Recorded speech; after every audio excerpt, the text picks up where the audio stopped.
지금 일본이 발칵 뒤집혔습니다.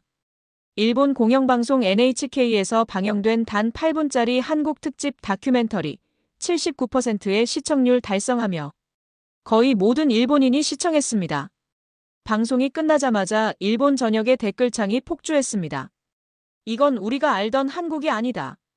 평생 속아왔다는 걸 이제야 깨달았다. 시민들의 충격으로 사이트는 마비가 됐어요. 진짜 놀라운 건 그 다음이었습니다. 이 영상이 전 세계로 번역되며 단 하루 만에 조회수 수천만 회를 돌파한 겁니다. 유럽 주요 언론이 이 8분짜리 영상을 두고 엄청난 기사들을 쏟아냈어요. 유럽인들의 한국 경험을 담은 댓글이 넘쳐났습니다. 대체 그 짧은 영상 안에 무엇이 담겨 있었길래 전 세계가 이렇게 흔들린 걸까요? 이 다큐를 제작한 사람, 일본 NHK의 PD 스즈키 타쿠야. 그는 방송이 끝난 뒤 자신의 SNS에 이렇게 고백했습니다. 저는 편견을 가지고 한국을 취재하러 갔습니다. 하지만 촬영을 할수록 스스로가 부끄러워졌습니다. 그에게 도대체 무슨 일이 있었던 걸까요? 일본인의 눈으로 직접 목격한 진짜 한국 이야기. 지금부터 그 놀라운 여정을 함께 들어보겠습니다. 그 전에 좋아요와 구독 눌러주시면 세상을 바꾸는 더 많은 한국의 이야기를 전해드릴 수 있습니다. 안녕하세요. 저는 스즈키 타쿠야입니다. 일본 공영방송의 총괄 프로듀서로 일하고 있죠. 제가 만든 9분짜리 한국 특집 다큐멘터리가 전파를 탔습니다. 방송이 시작되고 정확히 2분 17초가 지났을 때 제 휴대폰이 미친 듯이 울리기 시작했어요. 시청률 모니터링 팀에서 온 메시지였습니다. 믿기지 않는 숫자가 나오고 있다고요. 시청률 79%. 손이 떨렸습니다. 일본 방송 역사상 다큐멘터리가 이런 시청률을 기록한 적은 없었으니까요. 사무실 창밖으로 보이는 도쿄타워의 불빛이 유독 선명하게 느껴졌죠. 귓가에는 편집실 에어컨 소리만 윙윙거렸습니다. 그 순간 제 가슴 속에서는 형언할 수 없는 전율이 솟아올랐어요. 방송이 끝나자마자 방송국 홈페이지가 마비됐습니다. 동시 접속자 수가 서버 한계를 넘어섰다는 기술팀의 보고가 들어왔죠. 소셜미디어에는 진실을 본 PD라는 해시태그가 실시간 인기 검색어 1위에 올랐어요. 제 개인 메일함도 폭발 직전이었습니다. 저는 사실 항해 댓글들을 예상하고 있었어요. 한국을 다룬 방송이니 분명 논란이 있을 거라 생각했죠. 하지만 화면을 켜는 순간 제 예상은 완전히 빗나갔습니다. 감사합니다, PD님. 진실을 알게 됐어요. 제 편견이 부끄럽습니다. 댓글창이 감사 인사로 가득 차기 시작했어요. 특히 한 70대 노인분이 남긴 글이 상단에 고정되어 있었습니다. 70년간 한국을 후진국이라 믿고 살았는데 오늘 정말 부끄럽습니다. 그 짧은 문장을 읽는 순간 제 목구멍이 뜨거워졌죠. 방송 후 단 1시간 만이었습니다. 공식 계정에 업로드된 영상이 벌써 조회수 100만을 넘어섰어요.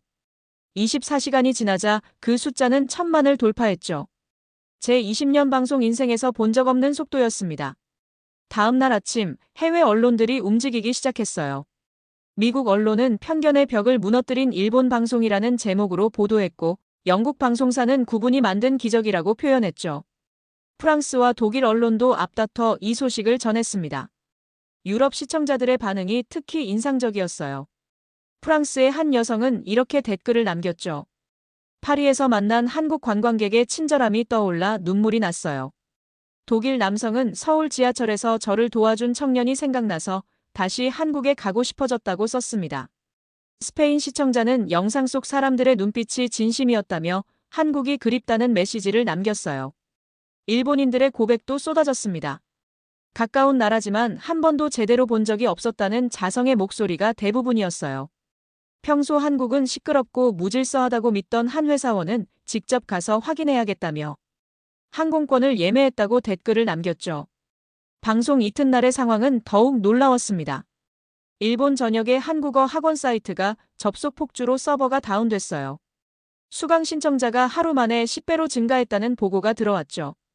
오사카의 한 학원은 대기자 340명이라는 공지를 올렸습니다. 도쿄 신주쿠의 한국 식당들은 오후 5시에 조기 마감을 선언했어요. 재료가 동났다는 거였죠. 김치찌개와 불고기를 파는 식당 사장님은 인터뷰에서 이렇게 말했습니다. 손님들이 다큐에 나온 음식이 궁금해서 왔다고 하더라고요. 20년 장사하면서 이런 일은 처음입니다. 일본 언론들은 한국 음식점 매출 4배 상승, 문화적 충격 이후 소비 폭발이라는 제목으로 이 현상을 보도했어요. 제일 한국인들의 소셜미디어 글도 제 가슴을 뭉클하게 했습니다. 회사 동료가 처음으로 한국은 대단한 나라라고 말했어요. 동네 마트라면 코너가 텅 비어 있었습니다. 그들의 목소리에는 놀라움과 함께 오랜 기다림 끝에 찾아온 안도감이 묻어났죠.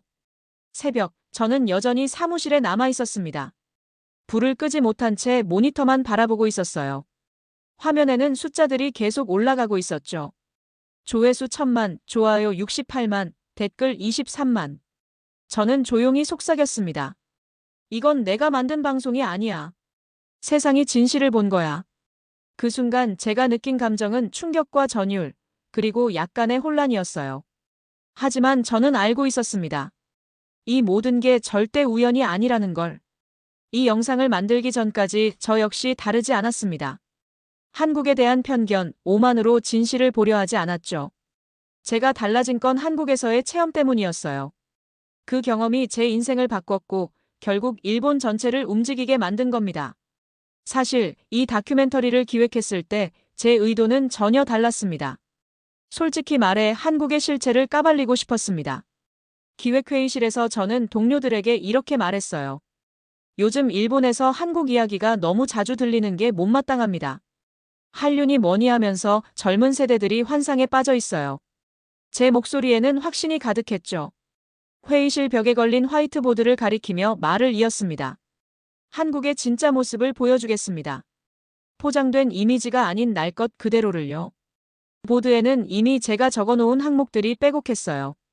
허름한 골목, 불친절한 서비스, 시끄러운 거리, 위생 문제. 제 머릿속에 있던 한국의 이미지였죠. 부장인 사토가 걱정스러운 표정으로 말했습니다. 스즈키, 언론은 균형이 생명이야. 너무 한쪽으로 치우치면 안 돼. 하지만 그 말은 오히려 제 자존심을 자극했어요. 저는 단호하게 대답했죠. 진짜를 보여주는 게 기자의 사명 아닙니까? 시청자들은 진실을 알 권리가 있어요. 제 확신에는 이유가 있었습니다. 저는 한국에 한 번도 가본 적이 없었지만 수십 년간 들어온 이야기들이 있었어요.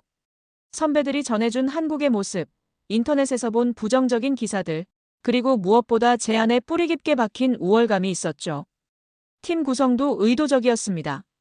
후배 프로듀서인 사토 미카는 한국 드라마조차 본 적이 없는 사람이었고 편집자 하야시 다이스케는 한국 음식을 먹어본 적도 없다고 했어요. 저는 일부러 한국에 가본 적 없는 사람들로만 팀을 꾸렸습니다. 선입견 없는 시선이 필요하다는 명목이었지만 사실은 제 생각에 동조할 사람들이 필요했던 거죠. 첫 기획회의에서 미카가 물었습니다. 그런데 PD님, 한국이 정말 그렇게 문제가 많은 나라일까요? 저는 자신만만하게 답했어요. 직접 가서 확인하면 알게 될 거야. 카메라는 거짓말하지 않으니까. 하야시도 한마디 거들었죠. 최근 한국 제품들이 일본에서 인기를 끌고 있는데 그것도 다룰 건가요? 저는 고개를 저었습니다. 마케팅에 속아선 안 돼. 우리가 보여줄 건 화려한 광고 뒤에 숨은 진짜 모습이야. 회의가 끝나고 저는 노트에 이렇게 적었어요. 목표 한국의 실체를 9분 안에 압축해서 보여주기. 환상을 깨뜨리고 현실을 직시하게 만들기. 그날 밤, 저는 집에서 아내에게 말했습니다. 이번 다큐멘터리는 화제가 될 거야. 사람들이 진실을 알게 될 테니까. 아내는 걱정스러운 표정으로 물었죠. 당신 한국에 가본 적도 없으면서 어떻게 그렇게 확신해요? 저는 웃으며 대답했어요. 겉모습에 속지 말라고 늘 가르쳤잖아. 카메라는 냉정해야 해. 감정을 배제하고 사실만 담으면 진실이 드러나게 되어 있어. 다음 날 아침 출근길 지하철에서 한국 화장품 광고를 보았습니다. 예쁜 모델이 환하게 웃고 있었죠. 저는 속으로 생각했어요. 저런 포장된 이미지 때문에 사람들이 속는 거야. 내가 벗겨주겠어. 방송국에 도착해서 다시 한번 기획서를 검토했습니다. 한국 특집 마이너스 환상과 실체라는 제목이 마음에 들었어요. 부제는 9분 안에 보는 진짜 한국으로 정했죠. 팀원들과 마지막 회의를 하면서 저는 강조했습니다. 우리는 선입견 없이 있는 그대로를 담을 거야. 하지만 카메라를 들이대면 진실은 저절로 드러날 거야. 미카가 조심스럽게 물었어요. 만약 우리 예상과 다른 모습이 나타나면 어떻게 하죠? 저는 자신있게 답했습니다. 그런 일은 없을 거야. 수십 년간 쌓인 이미지가 하루아침에 바뀔 리 없잖아.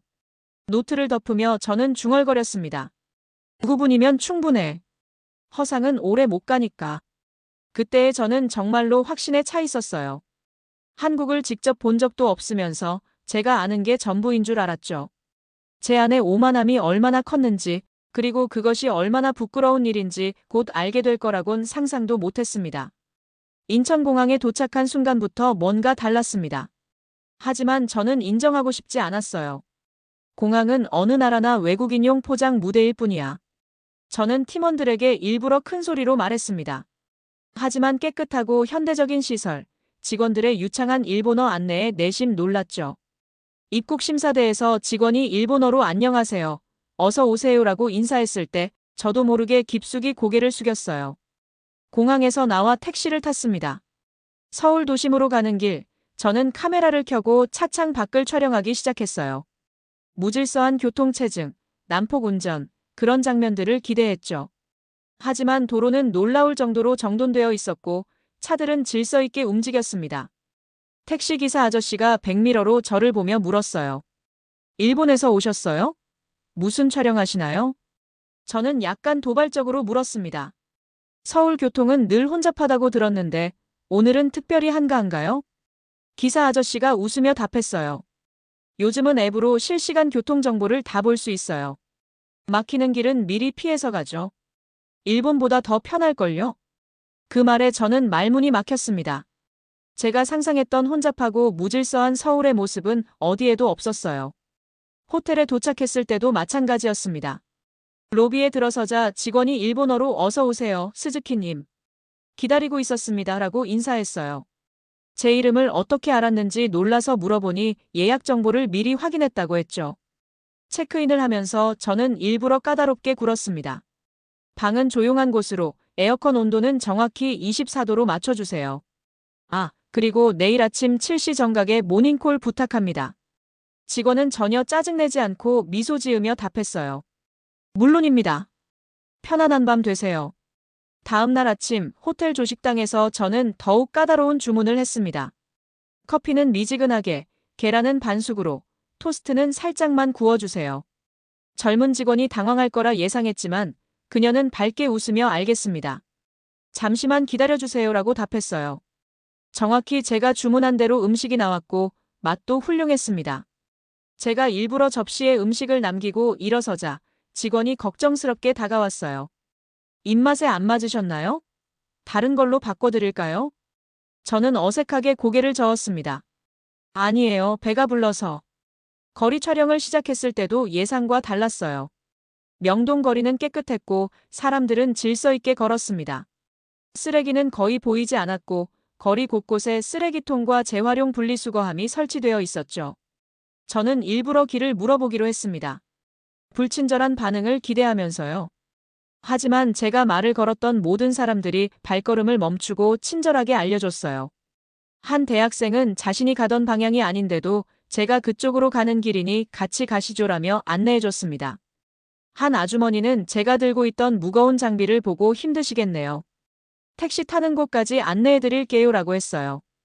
가장 충격적이었던 건 한 할아버지와의 만남이었습니다. 저는 일부러 복잡한 길을 물어봤어요. 할아버지는 설명하다가 말로는 어려우니 직접 모셔다 드릴게요 라며 목적지까지 15분을 함께 걸어주셨습니다. 도착했을 때 할아버지가 말했어요. 일본에서 오셨다니 반갑습니다. 좋은 추억 만들고 가세요. 그날 밤 호텔방에서 저는 촬영한 영상들을 재생해봤습니다. 화면 속에는 친절한 사람들, 깨끗한 거리, 질서 있는 모습들만 가득했어요. 이건 내가 찾던 한국이 아니야. 저는 중얼거리며 노트북의 삭제키를 눌렀습니다. 하루 종일 촬영한 파일들이 하나씩 사라졌어요. 미카가 놀라서 물었죠. PD님, 왜 다 지우시는 거예요? 저는 화면을 바라보며 답했습니다. 이건 진짜가 아니야. 우연일 거야. 내일은 다를 거야. 하지만 속으로는 알고 있었어요. 문제는 한국이 아니라 제 선입견이었다는 걸. 제가 보고 싶었던 건 진실이 아니라 제 편견을 확인해 줄 증거였다는 걸요. 창밖으로 서울의 야경이 반짝이고 있었습니다. 한강 다리들의 불빛이 아름답게 빛나고 있었죠. 저는 그 모습을 보며 처음으로 부끄러움을 느꼈어요. 서울에서 돌아온 후 저는 새로운 접근을 시도했습니다. 직접 맛보게 하자. 선입견 없이 순수하게 반응하는 모습을 담자. 긴자거리 한복판에 작은 테이블을 설치했어요. 김밥, 된장찌개, 떡볶이를 준비했죠. 지나가는 시민들에게 무료 시식을 제안했습니다. 처음에는 사람들이 경계하는 눈빛으로 바라봤어요. 30대 회사원이 첫 번째로 다가왔습니다. 정장 차림의 그는 김밥을 보며 말했어요. 이거 한국 음식이죠? 먹어본 적 없는데. 한 입 베어 물더니 눈이 커졌습니다. 이거 마키초밥 같네요. 근데 더 깔끔하고 담백한데요? 참기름 향이 정말 좋아요. 그는 김밥 한 줄을 다 먹고는 동료들에게 전화했어요. 야, 긴자 와봐. 여기 뭔가 신기한 거 있어. 50대 주부 2명이 된장찌개 앞에서 망설였습니다. 매워 보이는데. 한 분이 용기 내어 한 숟가락 떠먹더니 감탄했어요. 어머, 이게 뭐예요? 우리 미소국보다 더 진하고 구수해요. 집에서 만들고 싶은데 레시피 알려주실 수 있나요? 그녀는 그 자리에서 밥을 말아 한 그릇을 다 비웠습니다. 옆에 있던 친구도 따라 먹기 시작했죠. 대학생 커플이 떡볶이를 보며 걱정스럽게 말했어요. 빨간색이 너무 매워 보여서 무서운데요? 남자 학생이 먼저 한 입 먹더니 웃음을 터뜨렸습니다. 매운데 자꾸 먹게 돼요. 이상해요. 매운데 달기도 하고. 중독성 있네요. 여자 학생도 따라 먹더니 이거 일본에서도 파나요? 어디서 살 수 있어요? 라고 물었어요. 가장 인상적이었던 건 70대 할아버지였습니다. 지팡이를 짚고 천천히 다가오신 그분은 김밥을 한 입 드시고는 한동안 말이 없었어요.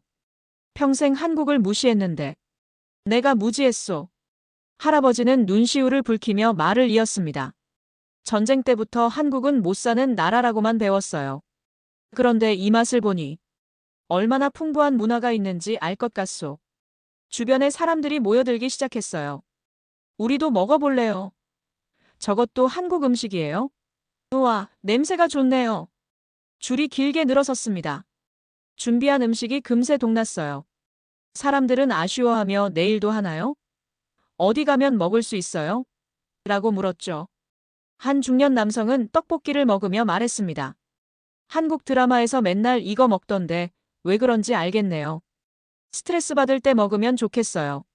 젊은 여성 직장인은 된장찌개를 먹으며 동료와 대화했어요. 이거 점심 메뉴로 완전 좋을 것 같아. 우리 회사 근처 한국 식당 찾아볼까? 카메라 감독 하야시가 조용히 물었습니다. PD님, 계속 찍을까요? 저는 카메라를 보며 말했어요. 그만하자. 이건 내가 원하던 장면이 아니야. 하지만 사실은 달랐죠. 이게 바로 진짜였습니다. 편견 없이 맛을 본 사람들의 솔직한 반응이었어요. 한 아이가 엄마 손을 잡고 와서 떡볶이를 가리켰어요. 엄마, 저거 먹어봐도 돼요? 엄마가 망설이자 아이가 말했습니다. 학교 친구 유키가 한국 엄마가 만든 김밥 싸왔는데 진짜 맛있었어요. 그 순간 깨달았습니다. 아이들은 이미 편견 없이 받아들이고 있다는 걸. 문제는 어른들의 고정관념이었어요. 시식 행사를 마치고 장비를 정리하는데 한 할머니가 다가왔어요. 고맙습니다. 덕분에 새로운 맛을 알게 됐어요. 한국이 궁금해졌어요. 그날 밤 편집실에서 촬영본을 보며 저는 생각했습니다. 음식 한 입이 수십 년의 편견을 녹였어요. 입에 들어가는 순간 모든 선입견이 무너졌죠. 미카가 물었습니다. PD님, 이 장면들 다 쓸 거예요? 저는 고개를 끄덕였어요. 그래. 이게 진실이니까. 노트에 적었습니다. 한 입의 맛이 내 믿음을 무너뜨렸다. 혀는 거짓말하지 않는다. 그날 이후로 긴자거리에는 한국 음식을 찾는 사람들이 늘어났다고 들었어요. 몇몇 식당은 김밥과 떡볶이를 새로운 메뉴로 추가했다고 했죠. 한 식당 주인이 나중에 제게 말했습니다. 당신 방송 이후로 손님들이 한국 음식을 먼저 물어봐요. 덕분에 저도 한국 요리를 배우기 시작했습니다. 감정이 아니라 증거로 승부하자. 저는 새로운 실험을 기획했습니다. 한국 제품이 진짜로 일본보다 나은가? 브랜드를 모르는 상태에서도 사람들이 한국 제품을 선택할까? 신주쿠의 한 스튜디오를 빌렸어요. 화장품, 라면, 전자제품, 생활용품을 준비했습니다. 모든 브랜드 로고와 표시를 완벽하게 가렸죠. 참가자들은 오직 제품 자체의 품질로만 판단해야 했습니다. 첫 번째 참가자는 40대 여성이었어요. 화장품 테스트였죠. 양손에 각각 다른 제품을 발라보게 했습니다. 왼쪽은 좀 끈적이는데 오른쪽은 피부에 스며드는 느낌이에요. 향도 은은하고 부드러워요. 그녀는 망설임 없이 오른쪽을 선택했습니다. 한국 제품이었어요. 20대 대학생도 비슷했습니다. 이쪽이 발림성이 좋고 자연스러워요. 화장하는 느낌이 안 들어요. 12명의 참가자 중 9명이 한국 화장품을 선택했습니다. 저는 속으로 생각했어요. 이게 우연일까? 라면 테스트는 더 충격적이었습니다. 일본의 프리미엄 라면과 한국 라면을 같은 조건으로 조리했어요. 첫 시식자가 2그릇을 번갈아 먹어봤습니다. 이쪽 국물이 더 진하고 깊은 맛이 나요. 면발도 더 쫄깃하고요. 60대 남성 참가자는 젓가락을 내려놓으며 말했어요. 평생 일본 라면만 먹었는데 이쪽이 더 맛있다고 느끼다니. 이유를 모르겠네요. 브랜드를 공개하는 순간 모두가 충격에 빠졌습니다. 그들이 극찬한 건 한국 라면이었으니까요. 이게 한국 라면이었어요? 일본 제품인 줄 알았는데. 한국 라면이 이렇게 맛있었나요? 전자제품 테스트도 진행했습니다. 이어폰, 휴대폰 케이스, 보조 배터리 등이었죠. 디자인 전공 학생이 제품들을 꼼꼼히 살펴보며 평가했어요. 이쪽 디자인이 더 세련됐어요. 글로벌한 느낌이 들어요. 저쪽은 약간 옛날 감성이네요. 그가 선택한 제품들은 대부분 한국 제품이었습니다. 한 회사원은 보조 배터리를 테스트하며 말했어요. 이게 더 가볍고 디자인도 깔끔해요. 충전 속도도 빠르고요.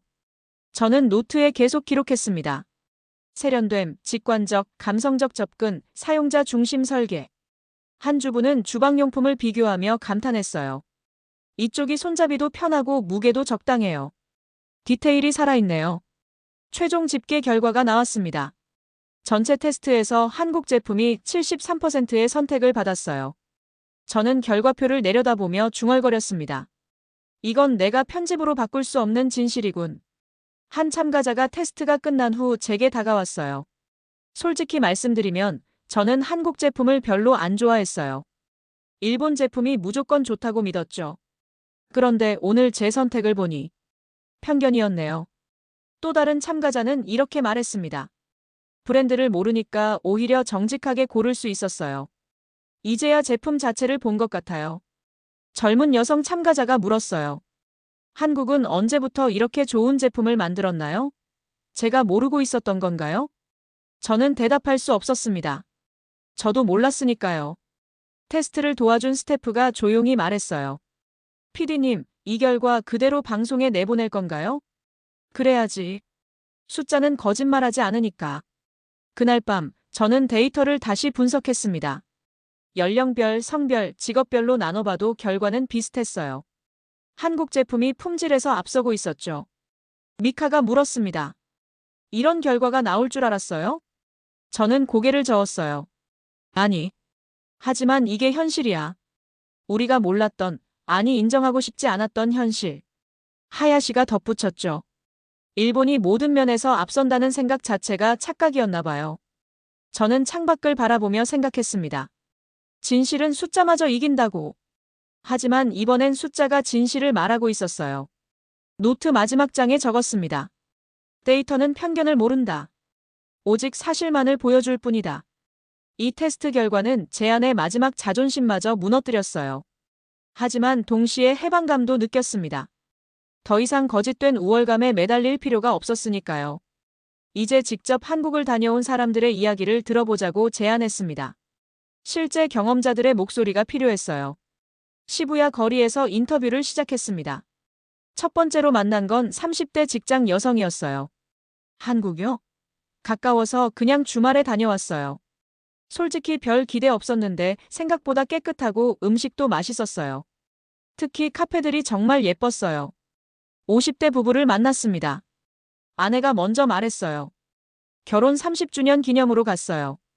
처음엔 제가 가자고 했는데 갔다 와서는 남편이 오히려 다시 가자고 하더라고요. 남편이 웃으며 덧붙였죠. 골프장도 좋고 찜질방이라는 곳도 신기했어요.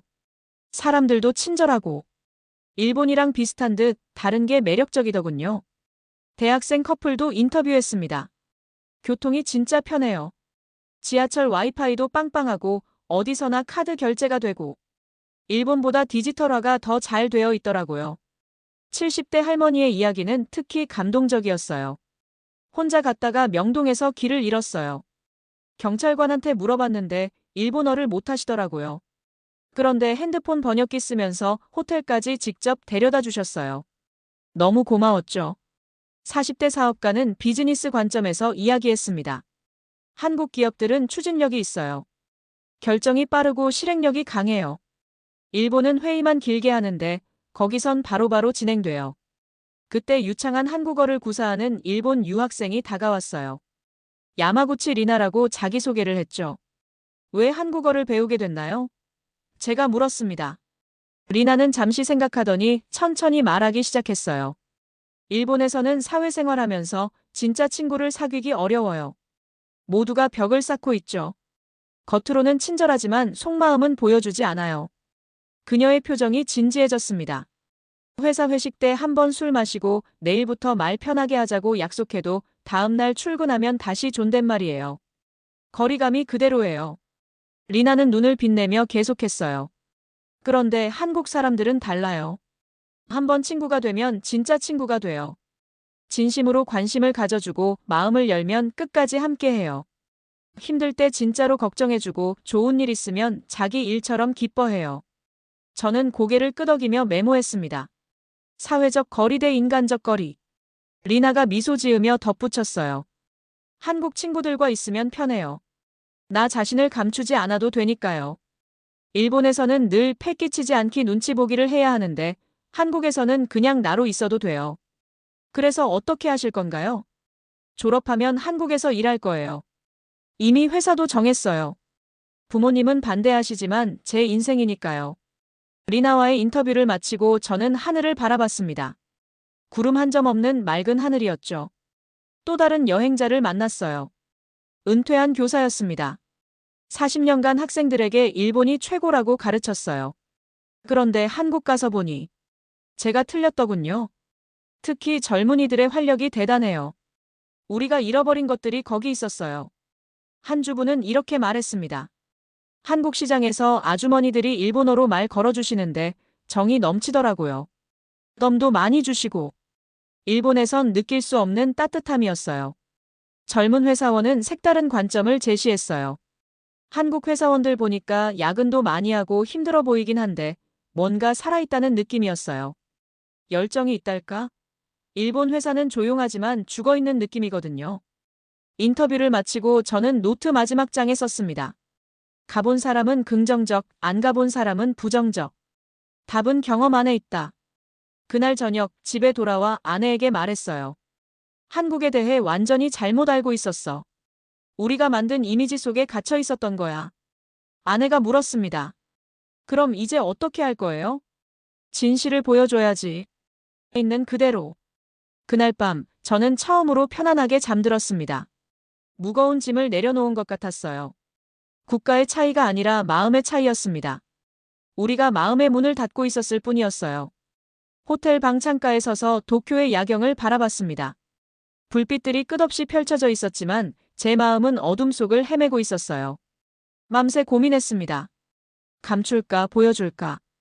제 손에 들린 하드디스크가 무겁게 느껴졌어요. 여기엔 지난 한 달간의 모든 촬영본이 들어있었죠. 한국의 진짜 모습, 일본인들의 충격적인 반응, 그리고 무엇보다 제 편견이 무너지는 과정까지. 부끄럽지만 진실한 기록들이었습니다. 새벽 3시. 더 이상 미룰 수 없었어요. 저는 카메라를 정면으로 세우고 녹화 버튼을 눌렀습니다. 거울처럼 비치는 렌즈 속 제 얼굴이 초췌해 보였죠. 숨을 깊게 들이쉬고 말하기 시작했습니다. 나는 한국을 폄하하려 했다. 그것이 이 다큐멘터리의 시작이었다. 하지만 내가 본 건 전혀 달랐다. 진심과 질서, 따뜻함과 활력. 내 편견이 틀렸다. 1분간의 짧은 고백. 하지만 그 1분을 녹화하는데 1시간이 걸렸어요. 몇 번이나 다시 찍었습니다. 목소리가 떨렸고 눈가가 붉어졌으며 때로는 말을 잇지 못했죠. 20년 방송 경력의 자존심이 무너지는 순간이었습니다. 다음 날 아침 편집실의 공기는 무거웠습니다. 하야시가 제 고백 영상을 반복해서 재생하며 침묵했어요. 미카는 눈을 마주치지 못했죠. 모두가 알고 있었습니다. 이 영상이 방송되면 돌이킬 수 없다는 걸. 부장실로 향하는 발걸음이 천근만근이었습니다. 사토 부장은 9분간 편집본을 시청했어요. 그의 표정 변화를 읽을 수 없었죠. 영상이 끝나자 긴 침묵이 이어졌습니다. 창밖으로 까마귀 우는 소리만 들렸어요. 마침내 부장이 입을 열었습니다. 언론의 본분은 용기라고. 하지만 그 용기가 가져올 파장도 각오해야 한다고 했죠. 저는 고개를 깊이 숙였습니다. 각오는 이미 끝났다고. 임원회의는 폭풍 같았습니다. 회의실 밖까지 격앙된 목소리가 새어나왔어요. 한국 미화는 위험하다는 주장과 시대가 변했다는 반박이 충돌했죠. 2시간이 지나서야 문이 열렸습니다. 야마모토 전무의 얼굴은 굳어 있었어요. 그는 저를 똑바로 바라보며 물었습니다. 정말 확신하느냐고. 저는 그의 눈을 피하지 않았어요. 그것만이 대답이었죠. 9분. 전무가 제시한 시간이었습니다. 그 이상도 이하도 안 된다고 했죠. 저는 속으로 생각했어요. 9분이면 충분하다고. 진실은 시간의 길이와 상관없으니까. 편집실에 돌아와 최종 작업에 들어갔습니다. 9분 안에 한 달의 여정을 담아야 했어요. 무엇을 넣고 무엇을 뺄까. 고민할수록 모든 장면이 소중했습니다. 한국 할아버지가 길을 안내해주던 모습, 일본 할머니가 김밥을 먹고 눈물 흘리던 순간, 블라인드 테스트에서 충격받던 참가자들의 표정. 가장 고민한 건 제 고백을 넣을 위치였습니다. 처음에 넣을까, 마지막에 넣을까. 결국 처음에 넣기로 했어요. 시청자들이 알아야 했으니까요. 이 다큐멘터리가 어떻게 시작됐고 어떻게 변했는지를. 마지막 내레이션을 녹음하는 제 목소리는 평소와 달랐습니다. 기교를 버리고 진심만 담았어요. 우리는 너무 오랫동안 이웃을 제대로 보지 않았다고. 편견의 안경을 벗을 때라고. 녹음을 마치고 나왔을 때 스태프들의 눈빛이 달라져 있었어요. 누군가는 박수를 쳤고 누군가는 고개를 끄덕였습니다. 하지만 저는 두려웠어요. 이 9분이 가져올 파장이 쓰나미가 될지 잔잔한 파문이 될지 알 수 없었으니까요. 방송 전날 밤 저는 잠을 이룰 수 없었습니다. 천장을 바라보며 생각했어요. 후회하지 않을까. 하지만 이미 돌이킬 수 없는 강을 건넜죠. 아니, 건너야만 했습니다. 방송 당일 아침 거울 속 제 얼굴은 낯설었어요. 무언가를 잃었지만 동시에 무언가를 얻은 표정이었죠. 방송국 복도를 걸을 때 동료들의 시선이 따가웠습니다. 어떤 이는 걱정스러운 눈빛으로, 어떤 이는 존경의 눈빛으로 저를 바라봤어요. 오후 8시가 다가왔습니다. 부조정실 모니터 앞에 선 저는 손에 땀이 났어요. 심장 박동 소리가 귓가에 울렸죠. 드디어 방송이 시작됐습니다. 화면에 제 얼굴이 나타났어요. 그리고 그 문장이 일본 전역에 울려 퍼졌죠. 나는 한국을 폄하하려 했다. 9분의 진실이 세상과 만나는 순간이었습니다. 이제 숨을 곳은 없었어요. 방송이 시작되고 2분간은 고요했습니다. 부조정실의 모니터들이 조용히 깜빡거렸고 실시간 반응 그래프는 잔잔한 수평선을 그렸어요. 그러다 제 고백 장면이 나가는 순간 모든 것이 폭발했습니다. 시청률 모니터의 숫자가 미친 듯이 뛰기 시작했어요. 30%, 50%, 70%. 믿을 수 없는 속도였죠. 동시에 방송국 서버에 경고음이 울렸습니다. 홈페이지 접속자가 한계치를 넘어섰다는 신호였어요. 처음엔 비난이 쏟아질 거라 예상했습니다. 하지만 실시간 댓글창에 올라오는 글들은 전혀 달랐어요. 용기 있는 PD. 진짜 언론인. 이게 일본의 미래다. 물론 일부는 날카로운 비판을 쏟아냈습니다. 매수됐다. 일본의 자존심을 팔았다. 배신자. 하지만 곧 다른 시청자들이 반박하기 시작했어요. 편견이 바로 당신이다. 진실을 받아들일 용기가 없는 거다. 시대가 변했다. 방송이 끝나자마자 충격적인 숫자가 나타났습니다. 최종 시청률 79%. 일본 방송 역사상 다큐멘터리 최고 기록이었죠. 유튜브에 올린 영상은 일시간 만에 조회수 100만을 넘었고 하룻밤 사이에 500만을 돌파했습니다. 다음 날 아침, 일본이 들썩였어요. 모든 신문이 일면에 이 방송을 다뤘습니다. 보수 신문조차 용기 있는 고백이라는 제목을 달았죠. 한일 간지는 이렇게 평했습니다. 한 사람의 양심이 한일 관계를 녹였다. 서점가의 반응은 더 극적이었어요. 한국 관련 서적이 개점 2시간 만에 품절됐습니다. 한국어 학습서, 한국 여행 가이드북, 한국 요리책까지. 서점 직원들은 당황했죠. 20년 근무했지만 이런 현상은 처음이라고 했어요. 한국어 학원들은 아수라장이 됐습니다. 전화가 폭주했고 홈페이지는 다운됐으며 수강 신청자가 하루 만에 10배로 늘었어요. 오사카의 한 학원장은 인터뷰에서 말했죠. 30년 학원 운영했지만 이런 일은 처음이라고. 강사가 부족해서 은퇴한 선생님들까지 다시 모시고 있다고. 여행사들도 비상이 걸렸습니다. 한국행 패키지 상품이 순식간에 매진됐어요. 항공사 검색량은 전주 대비 180% 상승했고 서울행 항공편은 3개월 후까지 예약이 찼습니다. 한 여행사 대표는 말했죠. 1988년 서울 올림픽 때보다 더 폭발적이라고. 경제지들은 숫자로 현상을 분석했습니다. 한국 식품 수입 주문 400% 증가, 한국 화장품 매출 350% 상승, 한국 음악 스트리밍 600% 급증. 한 경제 전문가는 이것을 구분이 만든 경제 쓰나미라고 표현했어요. 경쟁 방송사들의 반응도 빨랐습니다. 일주일 안에 모든 방송사가 한국 특집을 편성했어요. 한국 문화 다큐, 한국 기술 탐방, 한국 음식 기행. 갑자기 일본 방송계에 한국 열풍이 불었죠. 해외의 반응은 더욱 놀라웠습니다. 미국, 유럽, 남미의 방송사들이 자막을 붙여 방영했어요. 독일 공영방송은 이것을 본보기로 삼아 폴란드 특집을 제작했고 프랑스는 알제리 특집을 기획했죠. 브라질의 한 기자는 제게 메일을 보냈습니다.